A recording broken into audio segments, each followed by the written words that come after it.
So China is in trouble economically, though. Yes. I mean, that's a hard currency move for them to get $20 billion of cash coming in. That's a hard currency move. But they're running short on dollars, aren't they? They're very short dollars.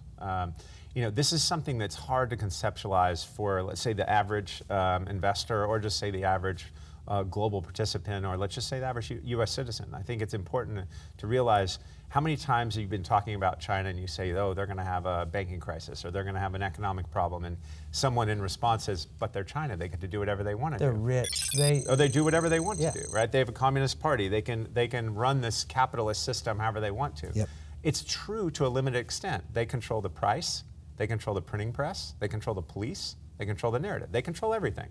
However, their interaction with the rest of the world, they are desperately short energy, crude oil. They're desperately short basic materials, base metals, food. They're desperately short so many things that they have to import every single day, and no one will take their monopoly money. So what do they need dollars. So as long as they were the world's factory floor and they were stealing jobs from the Midwest here, because we allowed them to ascend early to the WTO, and that was a big mistake, they were gathering this stockpile of dollars. So it went to 4 trillion. They say it's 3.1 today. We think it's less than 2 because we think they stopped reporting.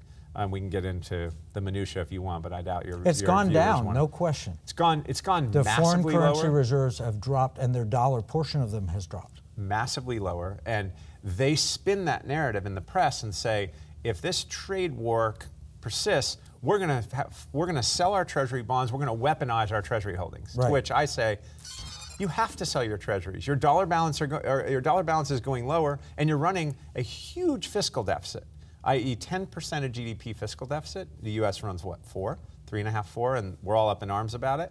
They run a 10% of GDP fiscal deficit, and they run a current account deficit. When you think about current account, that's just net flows in, net flows out. How many dollars are left? It's negative for the first time ever, and it's going to be negative from now on. And and they haven't had their Lehman moment. Their banking system is in horrible shape, and they have funded things that were non-economic for the party's whim for a long time. And they have undercut prices, and they've got this massive Belt and Road Initiative. That's why they're reclaiming ports. But if they can't steal intellectual property, if they can't take over manufacturing for the world, and their population's declining, right? There are 1.1 billion people, but 1.4. 1.4. But what will they be in 25, 30 years? It's going down. Because of their one-child policy, they have a significant population decline coming. Yeah. So they're facing bad demographics. They're facing bad economics.